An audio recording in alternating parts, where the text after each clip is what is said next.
Hi kids, this is Teacher May, your teacher for today. Please don't forget to like, share, subscribe, and hit the notification bell for the latest videos.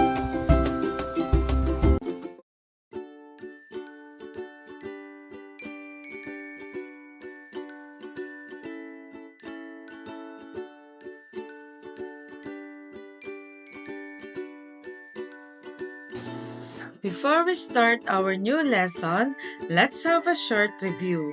Before studying about consumer rights in the Philippines, assess how well you now comprehend the subject. This should take a few minutes. Rate your knowledge and awareness on a scale of 1 to 5, with 1 being very low and 5 being very high.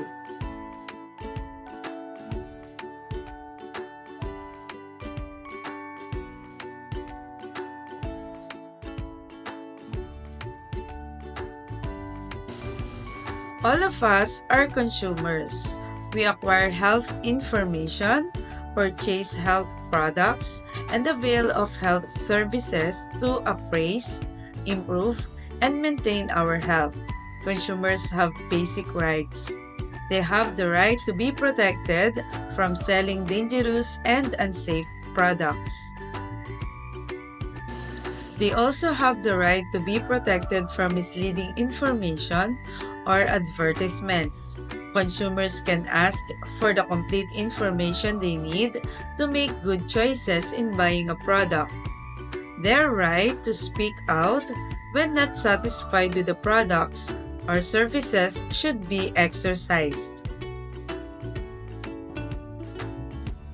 Scenario: checkup. Excited to buy a new device? You enter a store.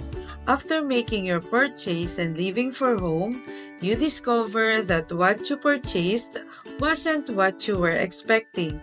It's defective. What would you do? What actions could you take? Have you ever made a purchase and felt let down or unsatisfied? Are you aware of your rights as a customer? In what ways can being aware of your rights as a consumer help you?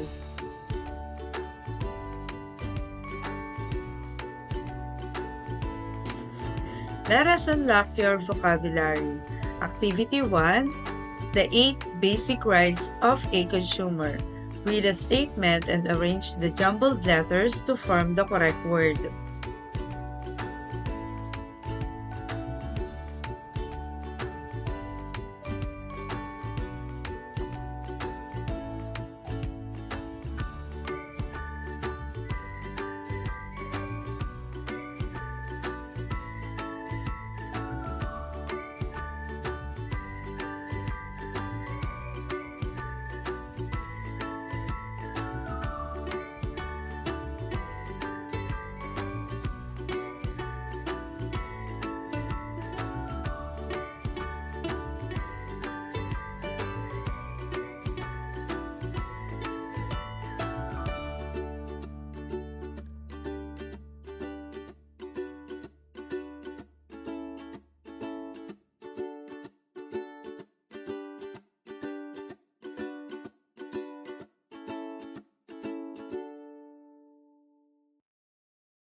Filipino consumer rights.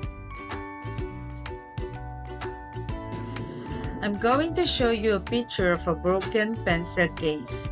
Let's look at it carefully and think about what happened. Given situation. Let's say you go to the store to buy a new pencil case for school. You find one that looks nice and decide to buy it. But when you get home and open it, you see that it has a big hole in it. What do? Remember, you have rights as a consumer. First, you can go back to the store and tell the seller what happened. You can show them the damage in the pencil case and bring out the receipt and ask for a refund or a new one. Activity 2. Know my rights. Directions. Read each of the following scenarios closely to see whether specific consumers' rights are being violated. Choose your answer inside the box. Write your answers in the space provided.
Let's have an activity. Buzz session. Do you think the government ensures the rights of every Filipino consumer? If so, what are some of its actions? Can you share it to the class?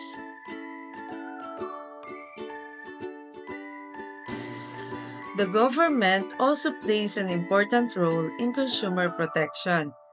A consumer has rights mandated by law.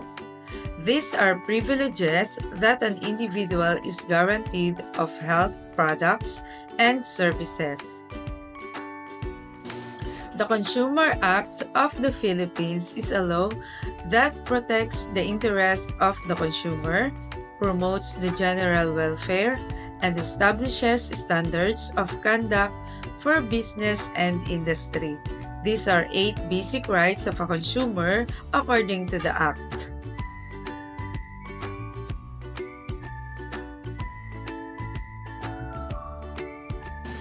Filipino Consumer Responsibilities.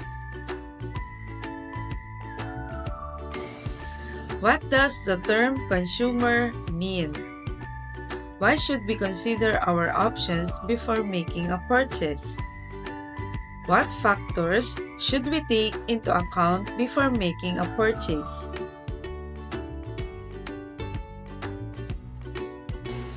How can we be certain that the goods we purchase are safe for the environment and for us? Why is it crucial to patronize nearby companies? When was the last time you witnessed something unfair when shopping? How did you proceed? How can we help take care of the environment while shopping? Watch and discover. Let us watch the video about a given situation of a consumer. What are two examples of consumer responsibilities discussed in the video? How can consumers protect themselves from scams or fraud according to the video? Why is it important for consumers to be aware of their rights and responsibilities? Can you think of a time when you or someone you know faced a problem as a consumer?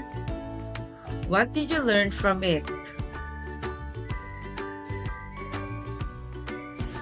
Let's have another activity, Consumer Responsibilities, Buzz Session. If Filipino consumers have their rights, what are also their responsibilities? According to the Department of Trade and Industry, here are the consumer rights and the responsibilities. Number 1, critical awareness. Is the consumer responsibility to be more alert and questioning about the use, price, and quality of goods and services. Number 2, action. It's the consumer's responsibility to assert ourselves and act to ensure that we get fair deal. As long as we remain passive consumers, we will continue to be exploited. Number 3, social concern. It's the consumer responsibility to be aware of the impact of our consumption on other citizens, especially disadvantages or powerless group, whether in local, national, or international community. Number 4, environmental awareness. Is the consumer responsibility to understand the environmental consequences of our consumption. We should recognize our individual and social responsibility to conserve natural resources and protect the earth for future generations. Number 5, solidarity. Is the responsibility to organize together as consumers to develop the strength and influence to promote and protect our interests.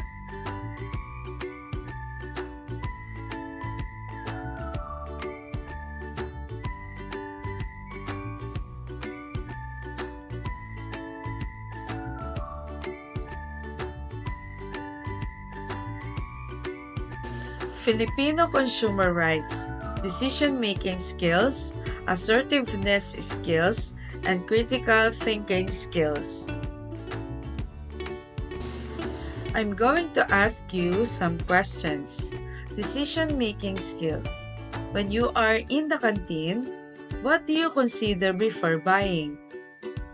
Can you tell me about a time when you had to choose between two snacks? How did you make your decision?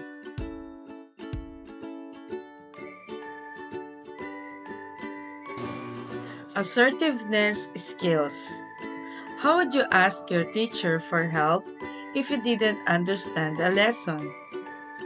If someone is bothering you during class, what can you do to politely make them stop?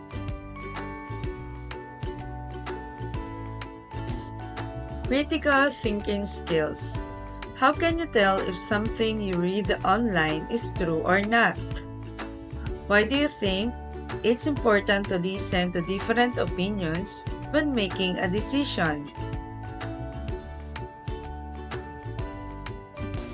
Class, I'm going to present some situations. Your job is to figure out which category each one belongs to. You'll choose your answer from the box. Situation number 1. Maria has put money aside to purchase a birthday present for her friend.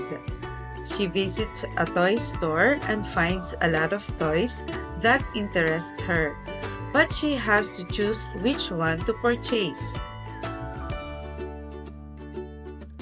Situation number 2. Anna wants to beg her parents to get her a new toy she saw online. which she believes is the best toy ever and would provide her with guaranteed fun.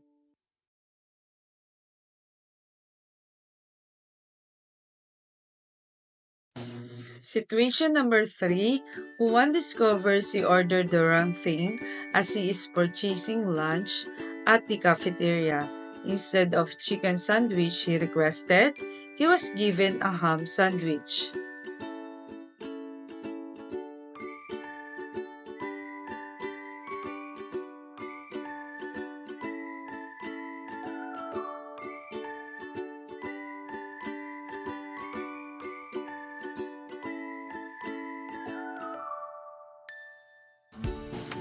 For both professional and personal growth, the connection between assertiveness and critical thinking is essential. Understanding the logical relationships between concepts, thinking clearly and logically, and making well informed judgments are all components of critical thinking. On the other hand, assertiveness is a communication ability that enables people to respectfully and confidently share their ideas and beliefs while taking into account the viewpoints of others. According to Critical Thinking Secrets, decision-making skills, making decisions requires the capacity to decide which alternative is best out of many.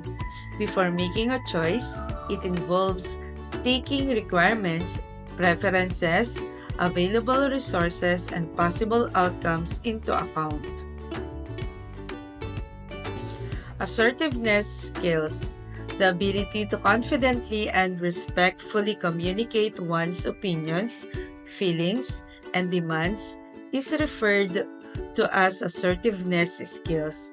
It involves putting oneself first, establishing boundaries, and speaking clearly while taking other people's rights and feelings with account. Critical thinking skills. Thinking critically is assessing, analyzing, and interpreting information or circumstances in an organized and systematic way. It includes questioning presumptions, looking over the available data, taking into account many viewpoints, and reaching well-informed conclusions or decisions.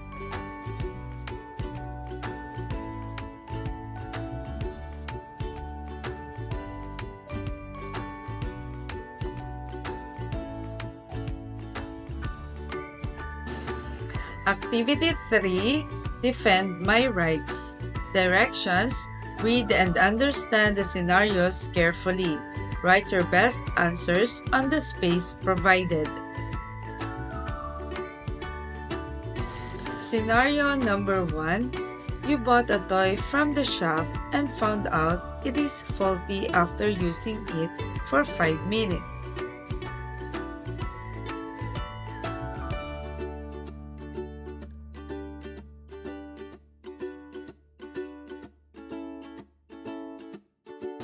Scenario number 2. The pharmacist unintentionally gave you the wrong medication meant for the other customer.